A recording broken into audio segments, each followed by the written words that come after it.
নমস্কার বন্ধুরা, আশা করি সকলেই খুব ভালো আছো। আমিও খুব ভালো আছি। আজ আমি একটা নতুন রেসিপি নিয়ে চলে এসেছি। চিকেন কারি একটু অন্যরকমভাবে রান্না করব। খেতেও যেমন দারুণ হয়েছিল, দেখতেও কিন্তু খুব সুন্দর হয়েছিল। তার জন্য আমি কড়াই নিয়েছি তেল, আর এখানে আমি একটা মিডিয়াম সাইজের আলু দুভাগ করে কেটে নিয়েছি। ভেজে তুলে নেবো আলুটা। এবার আমি সেই তেলে দিয়ে দেবো মাংসটা আমি দেখো এখানে হালকা করে একটু ফ্রাই করে নেবো। এভাবে ফ্রাই করে নিলে মাংসটার যে এক্সট্রা গন্ধটা থাকে সেই গন্ধটা আর লাগে না। তো এভাবে নেড়ে চেড়ে নেবো আমি। খুব বেশিক্ষণও ভাজা করব না। তোমরা এভাবে একবার রান্না করে দেখো, খুব ভালো হয়েছিল খেতে, খুব ভালো লাগে খেতে। মাংসটা আমার ভাজা হয়ে গেছে। এবার আমি মাংসটা এক এক করে তুলে নেব।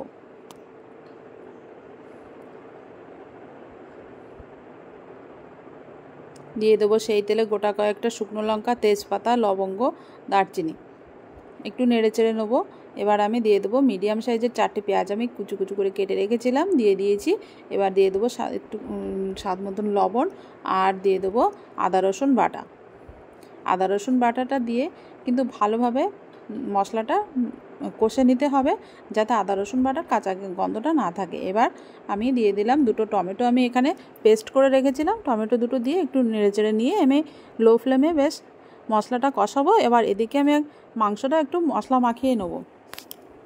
তার জন্য দিয়েছি দেখো টক দই, আর 1 চামচ হলুদ গুঁড়ো, 1 চামচ জিরে গুঁড়ো, আর 1 চামচ ধনে গুঁড়ো, আর শুকনো লঙ্কার গুঁড়ো দিয়ে আমি এবার মাংসটা খুব সুন্দর করে মাখিয়ে নেবো। দেখো এভাবে আমি খুব সুন্দর করে মাখিয়ে নেব।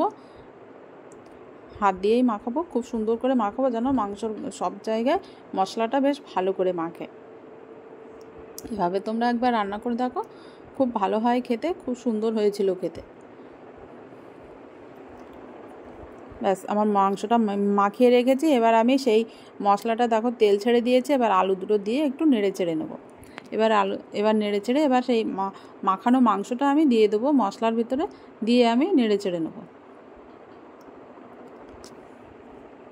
আর আমার ভিডিওটা যদি ভালো লেগে থাকে তাহলে অবশ্যই একটা লাইক, কমেন্ট, শেয়ার করে দিও।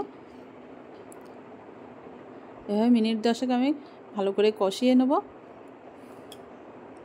মাংসটা দেখো আমার কষানো হয়ে গেছে, দেখতে কি সুন্দর হয়েছে না মাংসটা।